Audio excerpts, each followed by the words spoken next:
Assalamualaikum warahmatullahi wabarakatuh. Apa kabar hari ini? Bertemu lagi dengan saya, Zulfanita Rizkiana, dosen FEBI UIN Raden Mas Said, Surakarta. Pada kesempatan kali ini, kita akan membahas mengenai ukuran pemusatan dan ukuran penyebaran data. Nah, ada apa saja pada ukuran pemusatan dan ukuran penyebaran data? Mari kita simak. Apa itu ukuran pemusatan data? Ukuran pemusatan data yaitu suatu nilai dari serangkaian gugus data yang dapat mewakili data tersebut. Nilai tersebut memuat informasi di mana gugus data tersebut memusat. Nah, ukuran pemusatan data ini dapat membandingkan dua populasi atau contoh karena sangat sulit untuk membandingkan masing-masing anggota populasi atau contoh. Elemen-elemen dari ukuran pemusatan data ada mean atau rata-rata, yaitu merupakan pusat massa atau sentroid, sehingga simpangan kiri dan simpangan kanan sama besarnya. Yang kedua yaitu ada median. Median adalah pengamatan yang berada di tengah-tengah dari data terurut. Yang ketiga yaitu modus.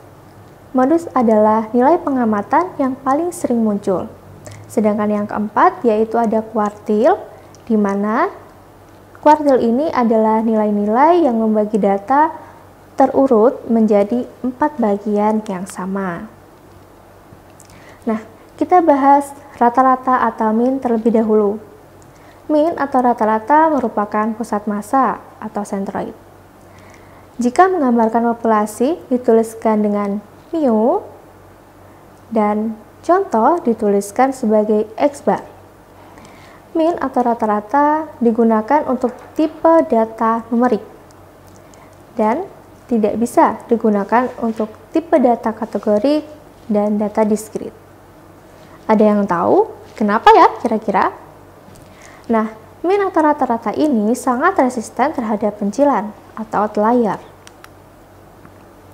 Mean untuk data tunggal seperti yang ada di samping kiri saya, untuk populasi cara menghitungnya mu sama dengan sigma atau penjumlahan dari seluruh data dibagi seluruh jumlah populasi. Seluruh jumlah populasi disimbolkan dengan N besar. Sedangkan untuk menghitung nilai rata-rata dari sampel atau contoh yaitu X bar sama dengan seluruh jumlah dari populasi, seluruh jumlah sampel dibagi dengan N kecil. Untuk jumlah pengamatan di sampel disimbolkan dengan N kecil. Jangan sampai terlupa ya, untuk N besar adalah populasi, N kecil sampel. Contohnya yaitu seperti ada di samping, apabila ada data seperti ini, yaitu 2, 8, 3, 4, dan 1, bagaimana cara menghitungnya? Yaitu jumlahkan terlebih dahulu datanya, kemudian dibagi ada berapa data tersebut, sehingga nanti didapatkan berapa nilai rata-ratanya. Ingat, jangan dibulatkan, oke? Nah, untuk rata-rata data kelompok, bagaimana cara mendapatkannya? Untuk mean data kelompok ini, mengambil rata-rata dalam suatu data yang bersifat kelompok. Data ini menggunakan pola data distribusi frekuensi. Ada yang ingat bagaimana tabel distribusi frekuensi? Cara atau rumus untuk mendapatkan nilai rata-rata dari data kelompok yaitu sigma TI kali FI dibagi FI. Nah, TI ini adalah nilai tengah pada data kelompok, sedangkan FI adalah jumlah frekuensi ke I. Nah, seperti ini contohnya, teman-teman. Apabila kita mempunyai ada 5 kelas data, kemudian intervalnya untuk masing-masing data dari 21 sampai 30, 31 sampai 40, untuk kelas ketiga yaitu 41 sampai 50, dengan nilai tengah frekuensi masing-masing pada kelas, kemudian kalikan antara nilai tengah pada masing-masing kelas dikalikan dengan frekuensinya ya. Kemudian kita bisa mendapatkan nilai rata-rata pada data kelompok yaitu sigma TI kali FI, yaitu di mana Di sini jumlahnya ada 1000, dibagi jumlah frekuensinya yaitu 20, sehingga nilai rata-rata data kelompoknya yaitu sama dengan 50. Oke, di sini sudah paham ya tentang bagaimana cara untuk menghitung data kelompok? Nah, lanjut sekarang, modus. Pasti dari kalian sudah paham tentang apa itu modus. Modus merupakan nilai pengamatan yang paling sering muncul. Dalam satu bus data dapat mengandung lebih dari satu modus atau biasa disebut bimodus. Nah, modus ini dapat digunakan untuk semua jenis data, tapi paling banyak digunakan untuk data kategorik atau data diskrit dengan hanya sedikit nilai yang mungkin muncul. Nah, bagaimana cara untuk menghitung modus data tunggal? Cara perhitungannya yaitu mencari nilai yang paling sering muncul dalam sebaran data hasil pengamatan. Lebih mudahnya, jika data hasil pengamatan yang didapat diurutkan terlebih dahulu dari yang terkecil hingga yang terbesar. Seperti pada contoh di sini, apabila terdapat rangkaian data sebagai berikut ini, misalkan ada 40, 60, dan seterusnya, maka nilai yang paling sering muncul atau modus sama dengan 60. Nah, untuk data yang selanjutnya, ternyata dalam serangkaian data ini terdapat bimodus ya, nilai yang paling sering muncul yaitu nilai 45 dan 65. Nah, sedangkan bagaimana caranya untuk menghitung modus pada data kelompok, yaitu langkah-langkahnya. Yang pertama, cari nilai frekuensi yang terbanyak untuk menentukan kelas modusnya. Yang kedua, yaitu cari batas bawah kelas modus. Yang ketiga, hitung panjang kelas modusnya. Yang keempat, cari F1, yaitu selisih antara frekuensi di kelas modus dengan frekuensi sebelum kelas modus. Yang kelima, cari F2, yaitu selisih antara nilai frekuensi di kelas modus dengan frekuensi setelah kelas modus.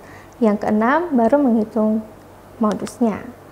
Seperti pada contoh di samping ini, bahwa ada 5 kelas, masing-masing intervalnya seperti yang tergambar di samping, dan frekuensinya ternyata kelas modusnya ada di kelas yang ketiga, teman-teman.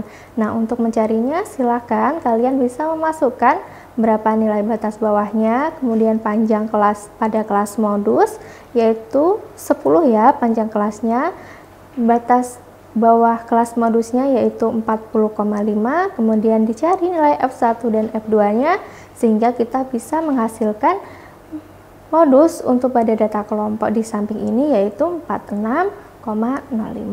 Gitu caranya. Oke, kemudian kita lanjut ke median. Nah, median ini adalah pengamatan yang di tengah-tengah dari data terurut. Nama lainnya yaitu persentil ke-50 atau kuartil kedua. Nah, median ini digunakan untuk menggambarkan lokasi dari data numerik. Nah, median ini kekar terhadap adanya pencilan. Nah, untuk data tunggal bagaimana caranya? Yaitu caranya median sama dengan setengah 1 plus N. ME ini adalah median ya, kita simbolkan median di sini adalah ME, kemudian N adalah jumlah data. Untuk mencari median, jangan lupa harus diurutkan terlebih dahulu dari data yang terkecil hingga yang terbesar. Perlu diingat juga, mediannya ini, rumus yang ada di samping kiri saya hanya menentukan posisinya saja. Ingat, posisi. Nah, nilai mediannya kita harus mencari berapa posisi dari median tersebut, gitu ya. Contoh perhitungannya yaitu apabila data ganjil, misalkan data ganjilnya seperti yang tergambar, ada 9 data, kemudian kita urutkan terlebih dahulu mulai dari yang terkecil sampai yang terbesar, kemudian kita baru cari nilai data pada urutan yang kelima. Ternyata setelah diurut dan datanya itu data yang kelima pada mediannya, sehingga kita bisa tahu data yang posisi kelima itu adalah nilainya 45, gitu ya teman-teman. Kemudian untuk data genap, kita perlu mengurutkan terlebih dahulu juga, kemudian kita cari berapa posisi, di mana posisi mediannya, kemudian baru kita ketahui berapa nilai median tersebut, seperti itu. Oke, untuk data kelompok, bagaimana caranya untuk menentukan median dari data kelompok? Yang pertama, langkahnya yaitu cari intervalnya terlebih dahulu, interval kelas yang mengandung median dengan rumus setengah kali N, atau lihat jumlah frekuensinya terlebih dahulu. Kemudian yang kedua yaitu menentukan batas bawah. Yang ketiga, menentukan panjang kelasnya. Yang keempat yaitu menentukan banyak frekuensi kelas median. Yang kelima, menentukan JF atau jumlah dari semua frekuensi kumulatif sebelum kelas median. Yang keenam, baru kita menghitung median dengan menggunakan rumus seperti yang ada di samping. Nah, berikut contoh bagaimana caranya untuk menghitung nilai median pada data kelompok. Dan di sini ada nomor kelas, sama ya seperti yang kita menghitung modus tadi. Ada 5 kelas, kemudian kelas intervalnya ada 10 interval. Kemudian frekuensinya untuk masing-masing kelas. Nah, caranya yaitu kita harus menentukan terlebih dahulu di mana kelas median berada. Setelah kita tahu, kita hitung frekuensinya, berarti ada di kelas 3 ya. 2 ditambah 3 sama dengan 5, kemudian ditambah 8, yaitu ada 13. Kemudian ternyata kelas mediannya ada di posisi 11. Artinya 11 kalau misalkan data terurut berarti ada di kelas ketiga ya. Kemudian kita cari terlebih dahulu batas bawah kelas dari kelas mediannya yaitu 40,5. Nah, panjang kelasnya 10, frekuensi kelas median yaitu 8.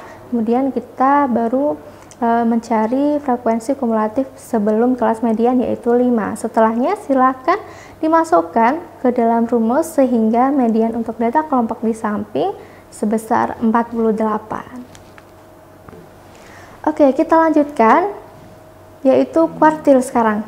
Nah, kuartil ini adalah nilai-nilai yang membagi data terurut menjadi 4 bagian sama. Ada Q0 atau dibaca kuartil 0 merupakan nilai minimum dari data. Q1 dibaca kuartil 1 merupakan nilai yang membagi data 25% data di kiri dan 75% di kanan. Untuk Q2 yaitu dibaca kuartil 2 merupakan median itu sendiri membagi data menjadi sama besarnya atau 50%. Nah, untuk Q3 dibaca kuartil 3 merupakan nilai yang membagi data 75% data di kiri dan 25% di sebelah kanan. Untuk Q4 dibaca kuartil 4 merupakan nilai maksimum dari data. Nah, nilai Q1, Q2 dan Q3 ini kekar terhadap pencilan. Nah, untuk mencari nilai kuartil untuk data tunggal bisa menggunakan metode interpolasi yang di bawah ya. Nilai kuartil dapat dihitung sebagai berikut. XQI sama dengan XAI ditambah HI dikali dalam kurung X B, I dikurangi XAI. Nah, untuk yang di atas kalian bisa sudah mengerti ya. Mungkin pada waktu di SMA dulu kalian pernah mendapatkan materi yang sama bagaimana cara menghitung untuk data mencari kuartil pada data tunggal. Mungkin kalau misalkan NQ1 atau Q1 berarti 1/4 dari datanya, jumlah datanya. Untuk kuartil 2 atau Q2 setengahnya. Kemudian untuk yang 3/4 berarti 3/4 dari jumlah datanya. Seperti itu teman-teman. Nah, ini ilustrasi data bagaimana cara untuk menghitung Q1, Q2, dan Q3. Untuk Q1 berarti berada di 1/4 ya, 25% dari jumlah datanya berarti 5 plus 1, N plus 1 jumlah data ditambah 1 berarti ada menghasilkan 1,5. Nah, 1,5 ini posisinya ada di mana? Oh, ternyata berada di antara data 1 dan data 2. Otomatis datanya harus terurut terlebih dahulu mulai dari yang besar sampai mulai dari yang terkecil sampai yang terbesar. Nah, ternyata posisi Q1 berada pada data 1,5. Begitu ya. Untuk median yaitu 50% berarti setengah atau 2/4 dari jumlah datanya. Ternyata posisinya ada pada data 3. Nah, untuk Q3 sendiri 3/4 dari jumlah datanya berarti ada di posisi ke-6. Seperti itu ya. Oke, kita lanjut. Nah, untuk data kelompok bagaimana caranya? Yaitu yang pertama langkahnya cari interval kelas yang mengandung unsur kuartil, yaitu dengan cara 1/4 atau I/4 dikali jumlah datanya. Kemudian yang kedua yaitu tentukan batas kelas kuartil, batas bawah kelas kuartil. Yang ketiga yaitu tentukan panjang kelas kuartil.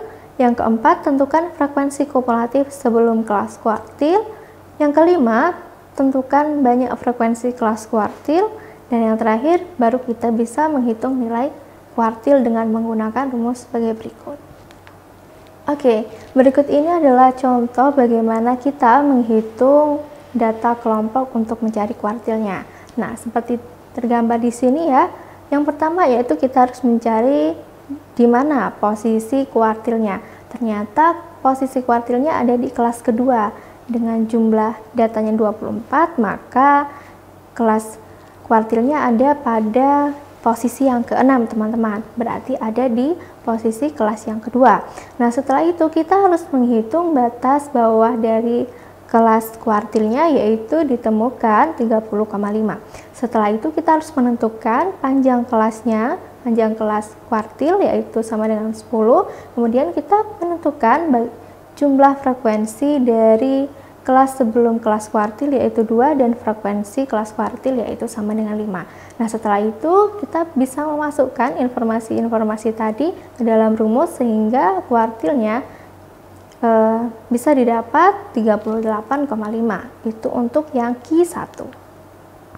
Nah, untuk yang Q2 sama, hanya yang membedakan yaitu antara Q1 Q2 letak posisi kuartilnya. Kalau yang tadi kita mencari Q1 berarti 1/4, kemudian untuk yang Q2 berarti 2/4 atau setengah. Caranya sama ya, tentukan terlebih dahulu di mana letak posisi kuartil Q2-nya, kemudian berapa batas bawah kelas dari kelas kuartil, kemudian tentukan panjang kelasnya, kemudian kita cari tahu berapa jumlah frekuensi kelas sebelum kelas kuartil dan jumlah frekuensi pada kelas kuartilnya. Sehingga nanti ketika informasinya sudah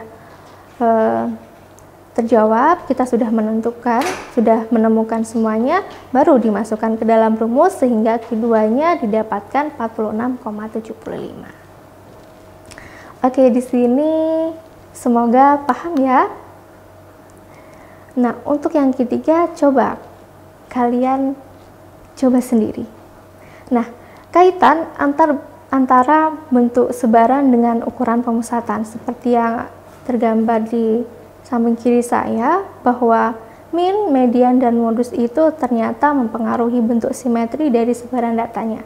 Misalkan nih, modus berada di sebelah kiri median, kemudian median di sebelah kirinya min, otomatis nanti sebaran datanya akan melenceng ke kiri, kemudian menjulur ke kanan. Sebaliknya ya, kalau min itu di sebelah kirinya median dan modus, otomatis bentuk sebaran datanya itu akan melenceng ke kanan, menjulurnya ke kiri. Nah, apabila min, median, dan modusnya sama dengan nilai yang sama, maka bentuk sebaran datanya akan simetris seperti lonceng. Oke, kita sekarang masuk ke ukuran penyebaran. Nah, ukuran penyebaran ini menggambarkan suatu ukuran kuantitatif tingkat penyebaran atau pengelompokan dari data. Nah, keragaman biasanya didefinisikan dalam bentuk jarak. Yang pertama, seberapa jauh jarak antar titik-titik tersebut satu sama lain. Yang kedua, seberapa jauh jarak antara titik-titik tersebut terhadap rataannya. Yang ketiga, bagaimana tingkat keterwakilan nilai terhadap kondisi data keseluruhan. Bisa dilihat ya di sini ada bentuk sebaran data. Apabila sedikit mengerucut, artinya tingkat keragamannya kecil. Tapi apabila landai, maka tingkat keragamannya besar. Nah, coba kalian perhatikan. Scatter plot yang pertama menunjukkan sebaran datanya homogen. Sedangkan scatter plot yang kedua menunjukkan sebaran datanya heterogen, artinya datanya menyebar. Nah, ukuran penyebaran data itu ada apa saja? Yang pertama yaitu range atau jangkauan, yang kedua jangkauan antar kuartil, yang ketiga ragam, dan yang keempat ada simpangan baku atau standar deviasi. Yang pertama yang akan kita bahas yaitu jangkauan atau range, yang merupakan selisih antara data terkecil dan data terbesar. Untuk data tunggal bagaimana caranya? Yaitu cara menghitungnya J.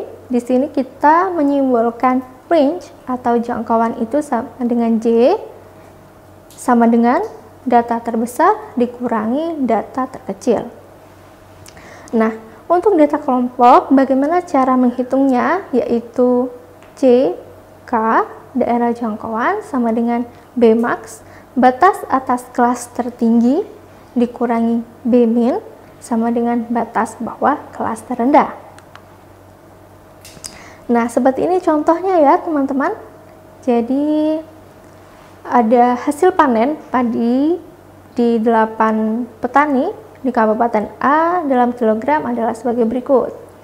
Nah, untuk menghitung nilai jangkauannya yaitu J sama dengan berapa data yang paling besar yaitu 63 dikurangi berapa data yang terkecil yaitu X min. Di sini 45. Sehingga jangkauannya atau range-nya sama dengan 18.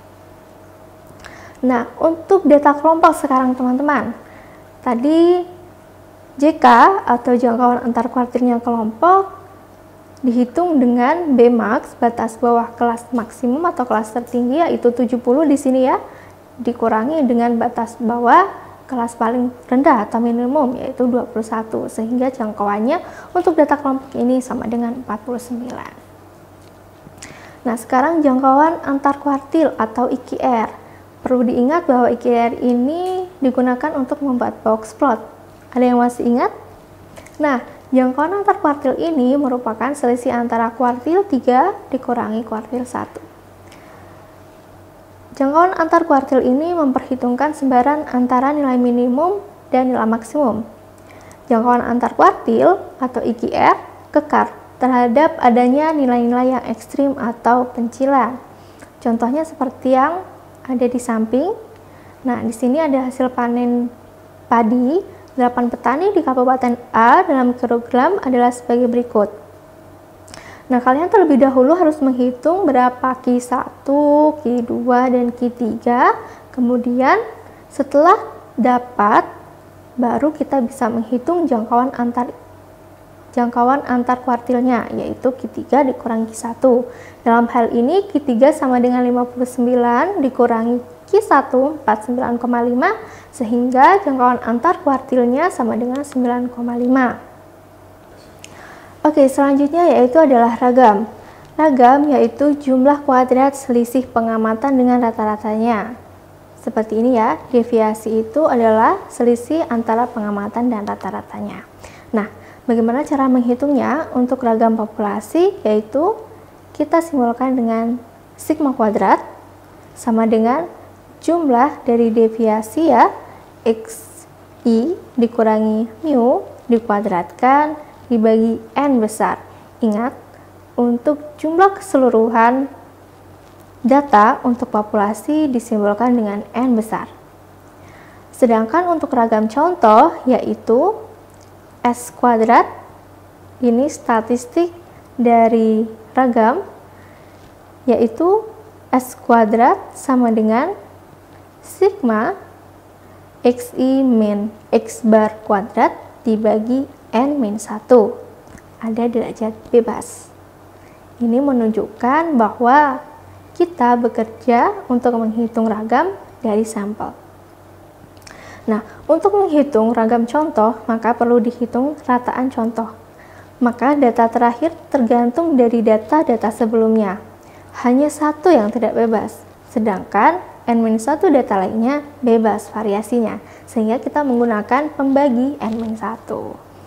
Nah, contohnya di sini X barnya, misalkan ya, X bar sama dengan sigma xi dibagi n, terdapat 64,25.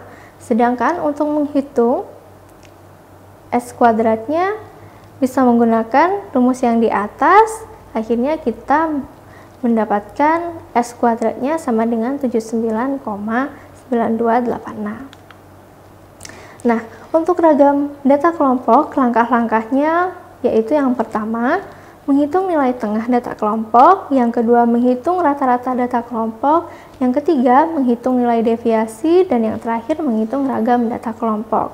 Nah, seperti ini rumus untuk menghitung ragam data kelompok. Nah, ini contohnya ya.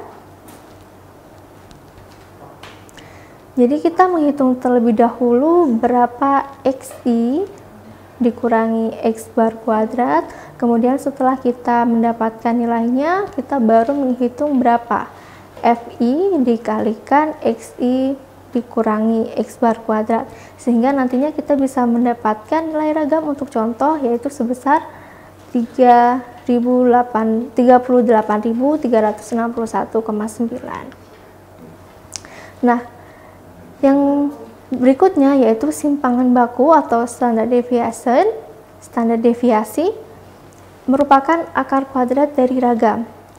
Ragam merupakan ukuran jarak kuadrat, sehingga untuk mendapatkan jarak yang sebenarnya adalah dengan mengakarkan ragam, yaitu yang dimaksud dengan simpangan baku atau standar deviasi. Nah, ketika kita sudah mendapatkan berapa ragam dari suatu data, kita tinggal mengakarkan S kuadrat diakarkan, kita bisa mendapatkan simpangan bakunya. Nah, untuk simpangan baku populasi disimbolkan dengan sigma, sedangkan simpangan baku contoh disimbolkan dengan S. Sama seperti ragam tadi ya, kalau ragam kita menyimbolkan sigma kuadrat, kalau untuk populasi, untuk contohnya S kuadrat, seperti itu. Nah, teman-teman, mungkin itu penjelasan dari saya mengenai ukuran penyebaran dan ukuran pemusatan data. Semoga bisa menambah pengetahuan teman-teman mengenai statistika. Saya cukupkan untuk pertemuan hari ini. Terima kasih atas perhatiannya. Wassalamualaikum warahmatullahi wabarakatuh.